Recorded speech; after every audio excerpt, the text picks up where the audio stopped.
അഭിനയിച്ചിട്ടില്ലെങ്കിലും നടിമാരെ പോലെ തന്നെ ഏറെ ആരാധകരുള്ള താരപുത്രിയാണ് മാളവിക ജയറാം.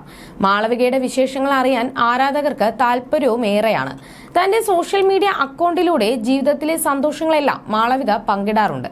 ഇവയെല്ലാം വളരെ പെട്ടെന്ന് തന്നെ വൈറലാകാറുമുണ്ട്. അടുത്തിടെയാണ് താൻ പ്രണയത്തിലാണെന്ന സൂചന മാളവിക നൽകിയത്. ഇതിനു പിന്നാലെ താരപുത്രിയുടെ പ്രണയവും വിവാഹ നിശ്ചയവും എല്ലാം സോഷ്യൽ മീഡിയയിൽ ചർച്ചയായിരുന്നു. സുരേഷ് ഗോപിയുടെ മകൾ ഭാഗ്യയുടെ വിവാഹശേഷം കേരളക്കര നോക്കിയിരുന്ന വിവാഹമാണ് മാളവികയുടേത്. മാളവികയുടെ വിവാഹം ഈ വർഷം തുടക്കത്തിൽ തന്നെ ഉണ്ടായിരിക്കുമെന്നാണ് ജയറാം അടുത്തിടെ ഒരു അഭിമുഖത്തിൽ പറഞ്ഞത്. രണ്ട് മക്കളുടെ വിവാഹം ഒരേ വേദിയിൽ നടക്കുന്നതാണ് തന്റെ ആഗ്രഹമെന്ന് ജയറാം പറഞ്ഞിരുന്നു. കാളിദാസിന്റെ വിവാഹം അടുത്ത വർഷം തന്നെ ആയിരിക്കും.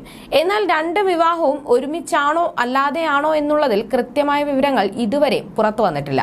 എന്നാൽ മാളവികയുടെ വിവാഹം ഉടൻ തന്നെ ഉണ്ടാകുമെന്നാണ് ഇവരുടെ സോഷ്യൽ മീഡിയ പേജുകളിൽ നിന്നും വ്യക്തമാകുന്നത്. മാളവികയും കാളിദാസിന്റെ ഭാവി വധു തരുണിയും ഒരുമിച്ച് പങ്കുവച്ചിരിക്കുന്ന പോസ്റ്റും വീഡിയോയും ഒക്കെയാണ് സോഷ്യൽ മീഡിയയിൽ ഇപ്പോൾ വൈറൽ. നമുക്ക് ഇവർ രണ്ടുപേരെയും കെട്ടിക്കാമെന്ന് പറഞ്ഞുകൊണ്ട് മാളവികയുടെയും വരന്റെയും ചിത്രങ്ങൾ പങ്കുവച്ചിരിക്കുന്നത്. അതോടെ കൊച്ചിയിൽ ഇവരുടെ വിവാഹത്തിനുള്ള ഒരുക്കങ്ങൾ തുടങ്ങിക്കഴിഞ്ഞുവെന്നാണ് പ്രേക്ഷകർ പറയുന്നത്. എന്നാൽ നേരത്തെ മാളവികയുടെ വിവാഹം ഗുരുവായൂരിൽ വെച്ചാകും നടക്കുകയെന്നും വാർത്തകൾ ഉണ്ടായിരുന്നു. പാലക്കാട്ടുകാരനായ നവനീത് ഗിരീഷും ഇനി തന്റെ മകനാണെന്നായിരുന്നു മാളവികയുടെ വരനെ പരിചയപ്പെടുത്തി ജയറാം സമൂഹ മാധ്യമത്തിൽ ഫോട്ടോ പങ്കുവച്ച് എഴുതിയത്. UK-യിൽ ചാർട്ടേഡ് അക്കൗണ്ടന്റാണ് മാളവികയുടെ വരൻ. കുറച്ചു നാളുകൾക്ക് മുൻപ് ജയറാമും പാർവതിയും ഗവർണർ ആരിഫ് മുഹമ്മദ് ഖാനെയും ഭാര്യ രേഷ്മ ആരിഫിനെയും സന്ദർശിച്ചിരുന്നതും വാർത്തയായിരുന്നു. ഗവർണർക്ക് സമ്മാനമായി കസവ് പുടവ നൽകിയ ശേഷമാണ് ഇരുവരും രാജ്ഭവനിൽ നിന്നും മടങ്ങിയത്. എന്നാൽ ചിത്രങ്ങൾ പുറത്തു വന്ന ശേഷം മാളവികയുടെ വിവാഹം ക്ഷണിക്കാനാണോ രണ്ടുപേരും ഗവർണറെ കണ്ടതെന്നായിരുന്നു പലരും സംശയം പ്രകടിപ്പിച്ചത്. സുരേഷ് ഗോപിയും രാധികയും മകളായ ഭാഗ്യയുടെയും വിവാഹം ആദ്യം ക്ഷണിച്ചത് പ്രധാനമന്ത്രി നരേന്ദ്രമോദിയെയായിരുന്നു. അതിനാൽ തന്നെ ജയറാം ഗവർണറെ കണ്ടത് മാളവികയുടെ വിവാഹം ക്ഷണിക്കാനാണെന്നാണ് കമന്റുകൾ.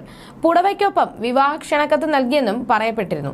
അതേസമയം കാളിദാസ് ജയറാമിന്റെയും വിവാഹ നിശ്ചയം അടുത്തിടെ നടന്നതും ആരാധകർ വലിയ ആഘോഷമാക്കി മാറ്റിയിരുന്നു. മോഡലായ തരുണി കലിംഗരായരാണ് കാളിദാസിന്റെ വധു. തരുണിയുമായി പ്രണയത്തിലാണെന്ന് കാളിദാസ് തന്നെ നേരത്തെ വെളിപ്പെടുത്തിയിരുന്നു. വിഷ്വൽ കമ്മ്യൂണിക്കേഷൻ ബിരുദധാരിയാണ് തരുണി കലിംഗരായർ.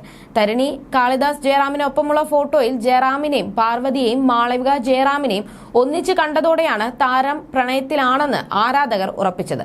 ഫോട്ടോ കാളിദാസ് ഒരു തിരുവോണ ദിനത്തിൽ പങ്കുവച്ചത് ചർച്ചയായി മാറുകയും ചെയ്തു. അതിനു പിന്നാലെ എത്തിയ വാലന്റൈൻസ് ഡേയിൽ താരം പ്രണയം വെളിപ്പെടുത്തുകയും ചെയ്തതോടെ ആരാധകർ വിവാഹത്തിനായി കാത്തിരിക്കുകയായിരുന്നു.